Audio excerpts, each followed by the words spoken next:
오늘 마태복음 9장 27절에서 31절 말씀 가지고 너의 믿음대로 되라 하는 제목으로 함께 은혜 나누고자 합니다.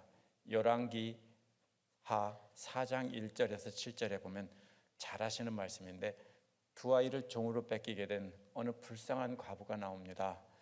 엘리사가 이 과부에게 무엇이 있느냐고 묻자 이 여인은 기름 한 병밖에 없다고 했습니다.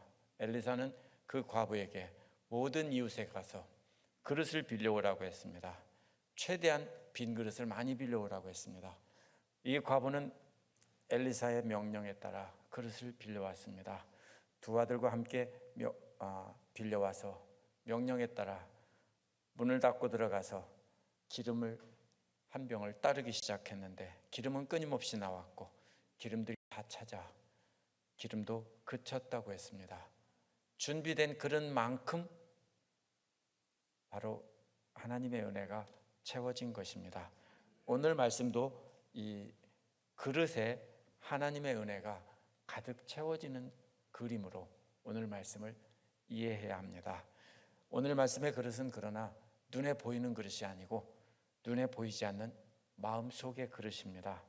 예수님께서는 이들이 갖고 있는 믿음의 그릇을 확인하신 뒤에 그 그릇에 하나님의 은혜를 가득 부어주시는 내용입니다. 이 말씀 보면서 우리는 어떻게 믿음의 그릇을 준비할지 생각해 보도록 하겠습니다. 첫 번째로 27절을 보면 믿음으로 주님의 자비를 간구한 소경들이 나옵니다.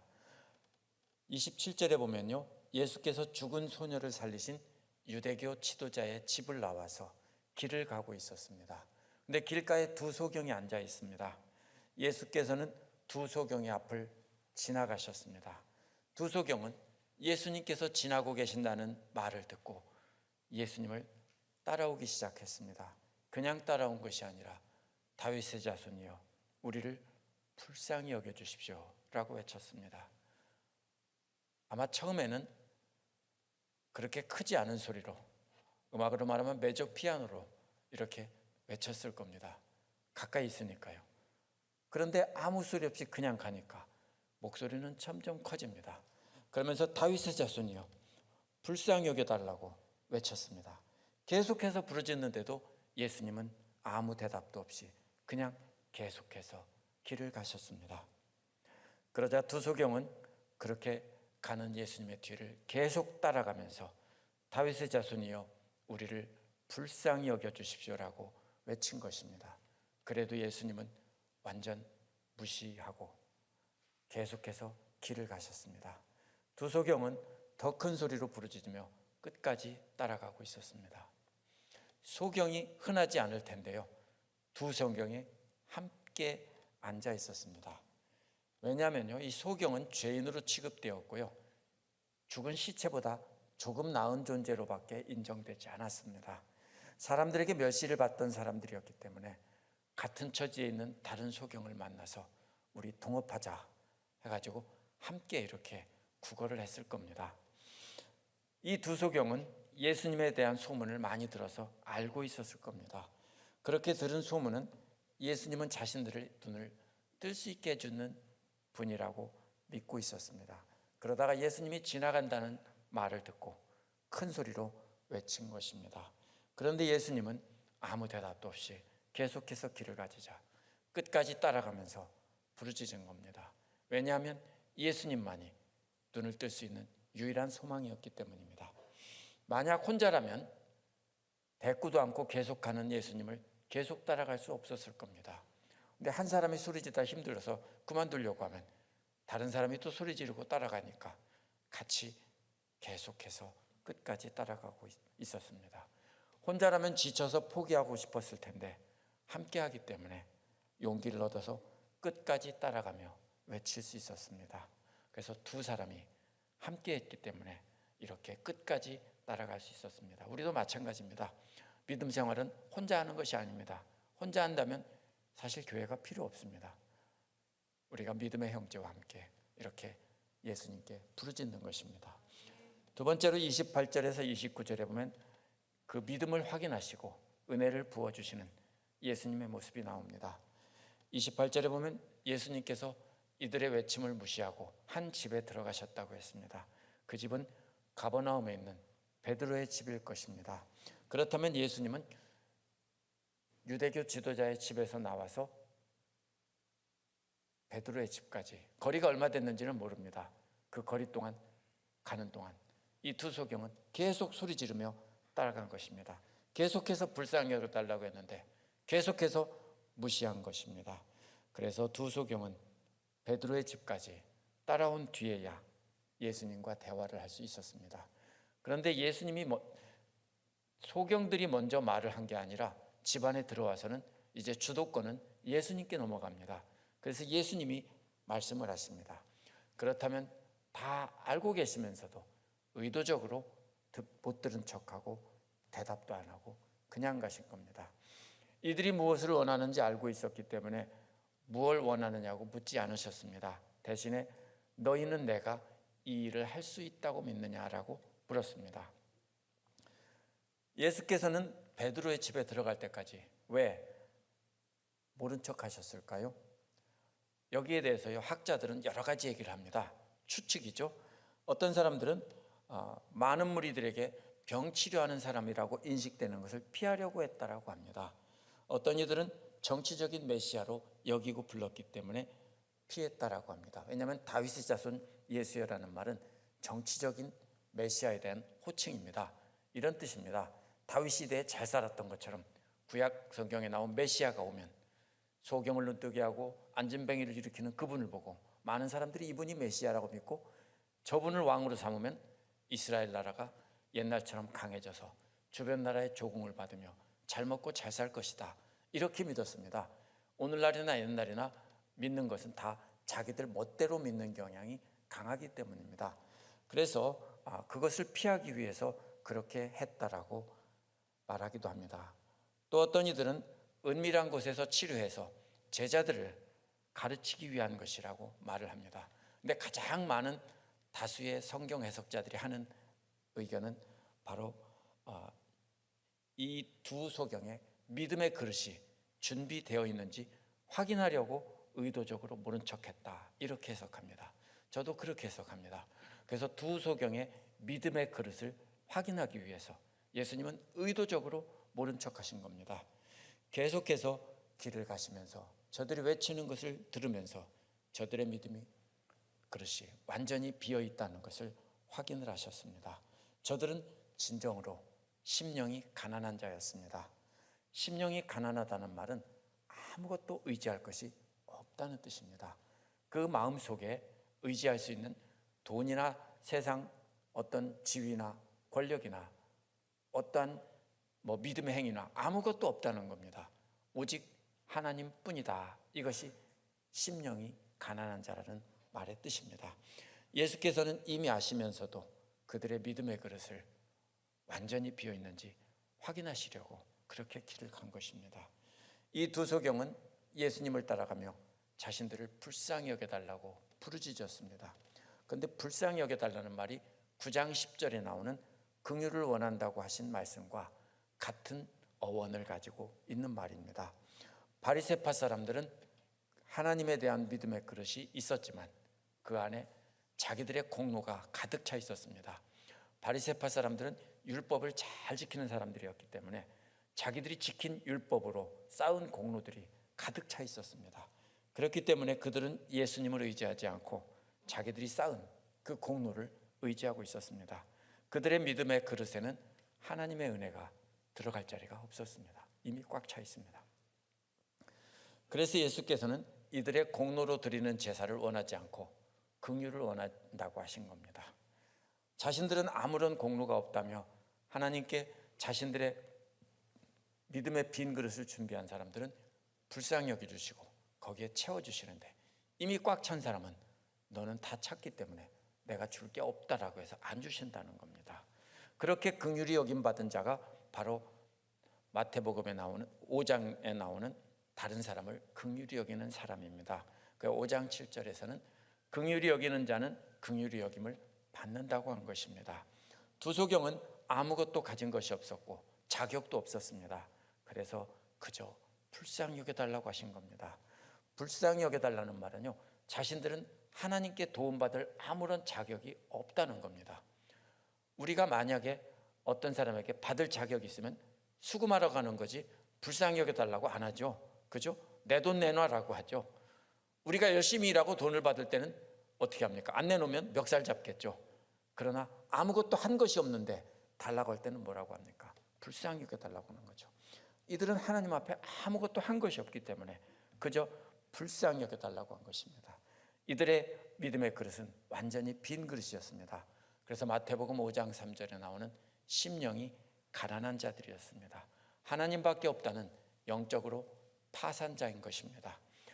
이들의 믿음의 그릇은 완전히 비어 있었기 때문에 그 빈 그릇을 가지고 예수님을 끝까지 따라갔습니다. 예수님이 안 주면 자기들은 죽을 수밖에 없기 때문에 끝까지 따라갔습니다. 이 두 소경이 이렇게 간절히 요청한 것은 하나님은 은혜로우시고 자비로운 분이라는 것을 알았기 때문입니다. 이 두 소경은 아무것도 의지할 것이 없는 빈 그릇인 자신들의 믿음을 보시고 하나님께서 불쌍히 여겨주는 것만이 자기들의 소망이라는 것을 알았습니다.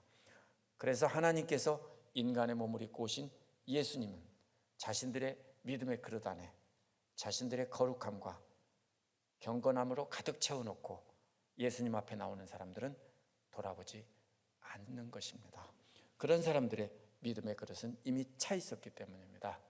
그러나 하나님의 은혜와 자비를 믿고 불쌍히 여겨달라고 하는 사람들은 아무것도 없는 텅 빈 그릇을 갖고 왔기 때문에 너 참 불쌍하다라고 해서 돌아보신다는 것입니다.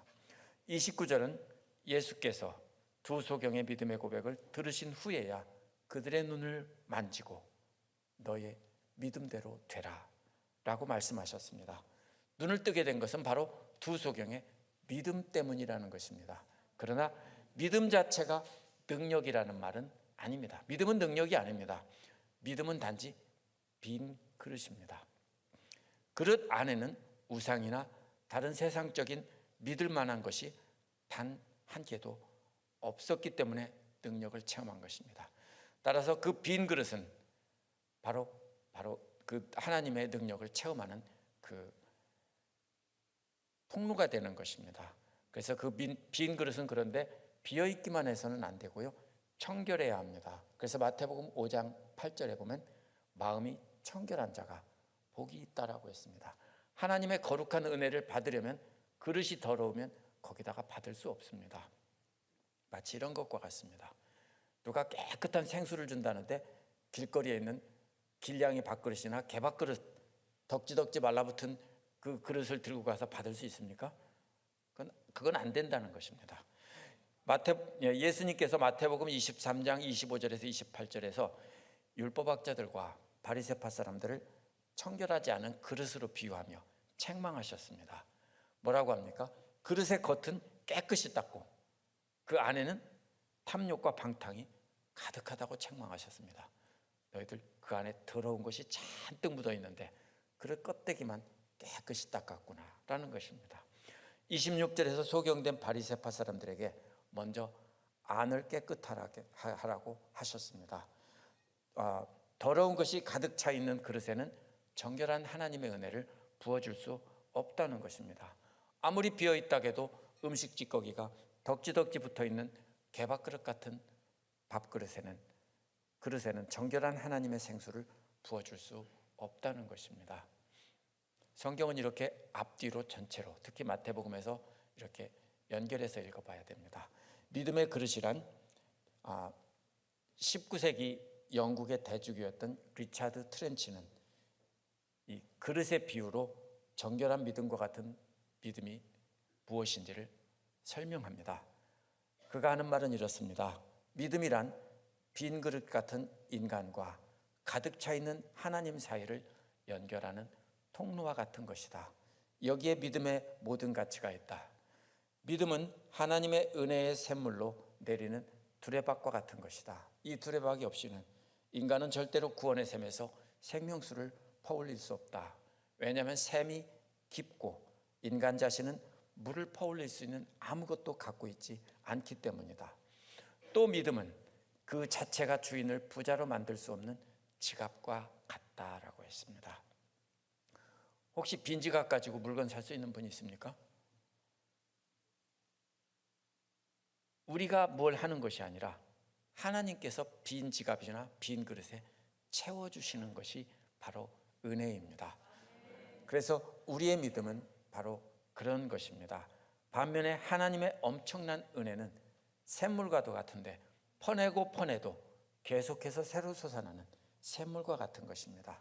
그래서 트렌치는 하나님의 은혜는 깊은 샘물과 같다고 했습니다. 하지만 아무리 엄청난 양의 물이 있는 샘이 있다고 해도 믿음의 두레박이 없으면 아무 소용이 없습니다. 제가 어릴 적에 살던 동네에는 동네 한가운데 큰 우물이 있었습니다. 아주 깊고 큰 우물이었는데요, 거기에는 두레박이 있었는데 도래로 매달린 두레박이 아니라 그냥 끈으로 달려서 던지고 옆에다가 놔두는 두레박이었습니다. 근데 어머니 심부름으로 하루는 제가 물을 들어갔다가 던졌는데 양쪽 손을 다 놓은 겁니다. 그래서 두레박이 퐁당 빠졌습니다. 제가 그렇게 덜렁거립니다. 근데 어떻게 합니까? 다른 물 길러 온 아주머니들이 물을 길 수가 없으니까 아저씨들까지 다 나와서 세 발 달린 갈고리로 이렇게 그것을 한참 해서 건졌습니다. 그 다음에야 물을 기를 수 있었습니다. 하나님의 은혜도 마찬가지입니다. 두레박이 준비되어 있지 않으면 물을 마실 수 없습니다. 이 두 소경도 믿음이라는 깨끗한 빈 두레박이 있었기 때문에 그 두레박으로 하나님의 은혜의 샘물을 퍼 마실 수 있었습니다. 그러나 문제는 두레박이 더러우면 샘물을 퍼 마실 수 없다는 겁니다. 비어있는 그릇이라 해도 만약에 그것을 화장실을 푸던 그 빈 그릇을 가지고 풀 사람은 없겠죠. 그래서 그릇이 정결하게 닦아져 있어야 된다, 깨끗이 청소되어 있어야 된다라는 것입니다. 그래서 예수님이 심령이 마음이 청결한 자가 복이 있다라고 한 것입니다. 트렌치는 또 빈 지갑에 비유를 했습니다.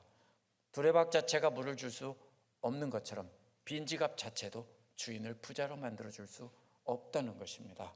그래서 믿음은 하나님의 은혜를 담는 그릇이고요, 또 그것을 다른 비유로 말한 것이 빈 지갑이라고 한 것입니다. 그러나 두레박이나 그릇이 깨끗하지 않으면 정결한 하나님의 은혜를 담을 수 없습니다. 그래서 예수님께서는 저들의 믿음을, 부르짖음을 무시하시고 계속 길을 가신 겁니다. 끝까지 따라오며 부르짖는 두 소경을 보고 저들의 믿음이 완전히, 믿음의 그릇이 완전히 비어있고 청결하게 되어 있구나 하는 것을 아셨습니다. 그래서 그것을 확인한 뒤에야 눈을 만지시고 내 믿음대로 되라 라고 하신 겁니다. 예수님께서는 우리에게도 믿음의 두레박이 비어있는지 확인하십니다. 어떻게 확인하십니까? 환난을 통해서 우리에게 이렇게 그릇이 비어있는지 확인하십니다. 그 다음에 생명수를 주십니다. 30절 앞부분에 보면 그들의 눈이 열렸다라고 했습니다. 믿음으로 눈을 뜨게 된 겁니다. 그러나 믿음 자체가 눈을 뜨게 한 것이 아닙니다.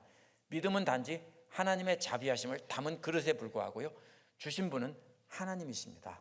하나님께서 불쌍히 여기셔서 은혜의 생수를 부어주신 것이 그들이 눈을 뜨게 된 것입니다. 30절 뒷부분에 보면 기쁨을 감추지 못해 전파한 소경들이 나옵니다. 하나님의 은혜의 샘물을 맛본 두 소경에게 예수님께서는 아무에게도 알리지 말라고 엄히 경계하셨습니다. 하나님의 뜻을 알지 못하고 자신들의 뜻을 따라 정치적인 메시아를 기대하고 있던 유대인들의 믿음을 염려했기 때문입니다. 이런 사람들은 자신의 믿음의 그릇에 자신들의 정치적인 기대와 탐욕으로 가득 담고 있었습니다. 이런 사람들이 몰려와서 두 소경이 눈을 뜬 걸 보고 몰려오게 되면 예수를 왕으로 세우려고 할 것이기 때문입니다. 그들의 그릇 안에는 더러운 탐욕으로 가득 차 있었습니다. 이 두 소경이 자신들이 받은 하나님의 은혜의 샘물을 나눠준다고 해도 그들이 받는 그릇으로는 그것을 받을 수가 없습니다. 그래서 아무 소용이 없습니다. 그래서 예수님께서는 나눠주지 말라고 한 겁니다. 그러한 그릇을 가진 사람들은 하나님의 은혜를 담을 수 없고 자신들의 욕심으로 하나님을 이용하려고 할 뿐입니다. 그래서 예수께서는 알리지 말라고 하신 겁니다. 하지만 이러한 예수님의 경계에도 불구하고 저들은 사람마다 다 말을 했습니다. 왜냐하면 견딜 수가 없었던 것입니다. 어떻게 해서 눈을 뜨게 됐는지 만나는 사람마다 얘기를 했습니다. 오늘 말씀에서 예수님께서 환난을 통해 믿음의 그릇을 준비시킨 겁니다. 환난을 통해 믿음의 그릇이 준비된 것을 확인한 뒤에야 예수님께서는 은혜를 부어주신 겁니다. 따라서 환난은 믿음의 그릇을 깨끗이 닦고 또 자외선 살균 소독기로 소독하는 과정이나 아니면 옛날에는 그런 게 없으니까 물에다 끓였죠. 물에다 끓이는 것과 같습니다. 제게 가장 큰 환난의 시기는 2014년부터 2020년까지입니다. 2014년 2월에 제가 10년 만에 한국을 방문했습니다. 저와 제 아내가 초등학교 교사였는데요. 한국에서 침신대에서 신학대학원을 마치고 유학을 갔습니다. 46살 나이에, 늦은 나이에 유학을 가서 학위를 받겠다고 갔습니다. 그래서 10년 동안 못 나왔다가 처음으로 한국을 방문했는데 그때 건강검진을 받았습니다. 2014년 2월. 근데 제 아내가 직장암 3기라는 진단을 받았습니다. 담당 선생님은 전이가 안 되었기 때문에 3기지 사실은 말기와 같다. 암이 너무 커서 수술할 수 없다라고 했습니다. 그래서 일단 방사선을 쪼여서 줄인 다음에 수술을 하겠다라고 했습니다. 아내만 홀로 남겨놓고 미국으로 돌아가서 10개월 동안 혼자 목회를 했습니다. 정말 힘들었습니다. 그리고 수술을 받고 아내가 돌아온 뒤에도요, 계속해서 고생을 했습니다. 직장이기 때문에 제 아내가 직장이 잘렸어요. 직장이 없어요. 썰렁한 농담이라 그렇죠. 네, 그래서 제 아내가 그렇게 살다가 2017년에 직장 진루가 생겼습니다. 왜 그러냐면요, 방사선을 쪼여서 이렇게 치료하다 보니까 다른 부위까지 다 많이 약해지고 망가져 있던 거예요. 그러다가 그게 약해져서 터져버린 거예요. 이게 직장 진료가 참 이게 정말로 고통스러운 겁니다. 근데 미국 병원 시스템이 정말로 나빠요. 터져서 계속 변이 엉뚱한 것으로 나오는데도요, 몇 개월 동안 수술을 못 받았어요. 그러면서 이렇게 지내다가 근육을 떼서 복원 수술을 받았는데 20년에 또 터졌어요.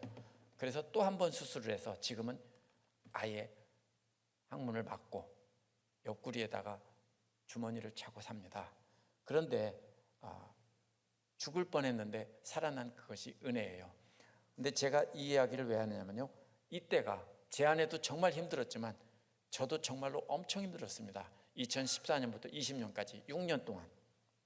그런데 그 기간 동안 제가 마음속에 있는 욕심을 다 내려놓고 비우면서 이렇게 하나님 은혜만 기다리는 그런 자세를 갖게 됐습니다. 제가 사실 유학을 갈 때는 말하는 건 그렇게 말했습니다. 저도 종교개혁자들처럼 원어 성경을 펴들고 설교하고 싶다. 그것이 꿈이라고 했지만 마음속에는 그래도 늦은 나이에 목회를 시작하지만 그래도 조금 더 공부를 하면 어쩌면 조금 더 나은 위치에서 경쟁을 할 수 있지 않을까 하는 마음도 없지는 않았습니다. 그런데 이렇게 목회하면서 그런 마음들을 전부 다 내려놨습니다. 그래서 첫 목회지에서 2010년부터 지금까지 계속 하고 있습니다. 아무 데도 가지 않고요. 지금 제가 기대하는 것은 이제 그릇이 깨끗이 비어있고 준비가 되었으니까 하나님께서 큰 은혜를 주실 것이라고 이렇게 믿습니다. 그런데 그것은 세상 사람들이 생각한 것처럼 큰 교회 목회자가 되거나 유명한 대학 교수나 학자가 되는 그런 것은 아닙니다. 그런 것은 다 비웠습니다. 하나님 영광을 위해서 귀한 일을 할 수 있을 것이라고 이렇게 기대를 합니다. 환난을 통해 믿음의 그릇을 정결하게 준비하는 과정에 대해서 바울도 로마서 5장 3절 4절에서 말했습니다. 바울은 환난 중에 즐거워한다면서 환난을 자랑했습니다. 환난은 인내를 배울 수 있는 귀중한 덕목이라고 했습니다. 바울은 이러한 환난을 통해서 완전히 비우고 정결하게 닦는 과정을 원어를 보면 용광로의 불로 비유를 합니다. 그래서 바울은 환난은 믿음의 그릇 안에 있는 불순물들을 다 태워 없애는 과정으로 비유를 한 것입니다. 그래서 연단을 생산한다고 했고, 연단의 과정을 갖춰서 영원한 소망을 갖게 된다라고 바울은 말을 합니다. 환난을 통해서 믿음의 그릇을 준비하는 과정을 표현은 다르지만 야고보도 똑같은 말을 합니다. 야고보 1장 2절에 보면 야고보가 말한 여러 가지 시험을 만나거든 온전히 기쁘게 여기라고 했습니다.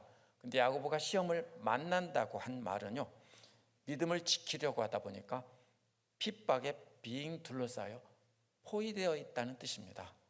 핍박이 빙 둘러싸여서 포위됐습니다. 마치 사극에서 보는데 주인공이 있는데 갑자기 함정에 빠져서 주변에 칼을 들고 빙 둘러 포위하고 있는 것과 같습니다. 바울이 야고보가 말하는 시험을 만났다는 것은 그런 뜻입니다. 그런 때는 분노와 슬픔이 몰려오고 죽고 싶은 마음도 생기지만 그런 때 마음 안에 기쁨으로 가득 채우라는 겁니다. 어려운 얘기죠. 야고보는 3절에서 시험이라는 말을 바울이 쓴 연단이라는 말로 바꿉니다. 연단이란 용광로에서 녹여서 불순물을 제거하고 순수한 금이나 은을 얻는 과정을 말합니다. 야고보도 역시 믿음을 지키려고 할 때 환난과 핍박으로 완전히 포위되면 불순물을 제거되고 깨끗한 것이 된다는 뜻입니다. 인내와 연단의 순서가 바울과 바뀌어 있지만 똑같이 환난과 핍박은 우리의 믿음을 준비하는, 믿음의 그릇을 완전히 소독하는, 깨끗하게 하는 과정이라고 말하는 것은 똑같습니다. 야고보는 야고보서 5장 7절에서 그리스도의 재림을 기다리면서 이러한 환난을 오래 참으라고 했습니다. 그러면서 이른 비와 늦은 비를 기다리는 농부의 비유를 했습니다. 팔레스타인 지방은요, 겨울에 비가 내립니다. 10월 중순에서 1월 사이, 중순 사이에 이른 비가 내립니다. 또 3월, 4월에는 늦은 비가 내립니다. 그리고 5월부터는 지독하게 타는 가뭄이 시작됩니다. 당시 농부들은 특권층을 제외하고는 대부분 굶주렸습니다. 부족한 식량으로 겨우 연명을 하면서 이른 비와 늦은 비를 기다립니다. 그러나 농부들은 할 수 있는 것이 아무것도 없습니다. 그저 기다리는 것밖에 없습니다. 굶주리며 연명을 하며.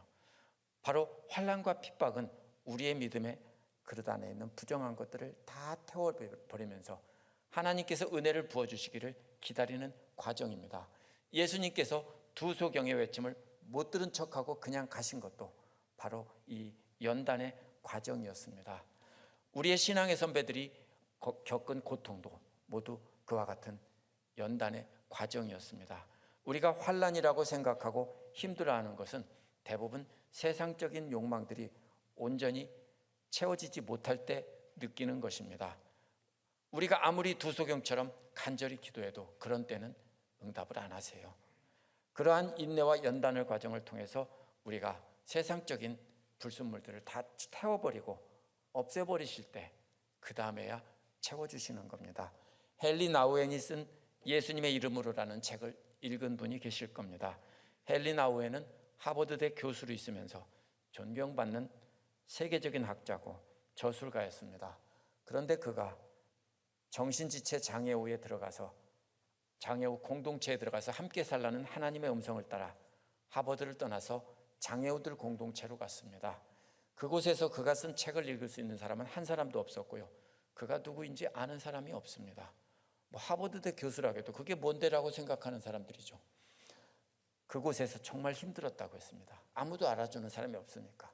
그런데 그곳에서 그 과정이 불순물을 태우는 연단의 과정이라고 했습니다. 그것을 다 태워버린 후에야 인간의 성취와는 상관없이 내면의 편안한 마음으로 진정으로 사랑을 주고받는 법을 알게 되었다라고 말을 합니다. 환난 중에 힘들어하는 분 계세요? 물론 계실 겁니다. 아무리 기도해도 응답되지 않는 분도 계실 겁니다. 그렇다면 지금이 바로 우리가 아직 그릇 안에 찌꺼기가 남아있는 것입니다. 그것을 토치램프로 태우시는 과정과도 같은 것입니다. 주님께서는 우리 안에 있는 모든 것을 다 태워서 완전히 정결한 빈 그릇으로 준비시키려고 우리에게 환난을 주십니다. 그러다가 다 태워지고 그릇이 준비가 되면 그때 우리 주님은 우리가 말하지 않아도 내 믿음대로 되라 라고 하십니다. 기도하겠습니다.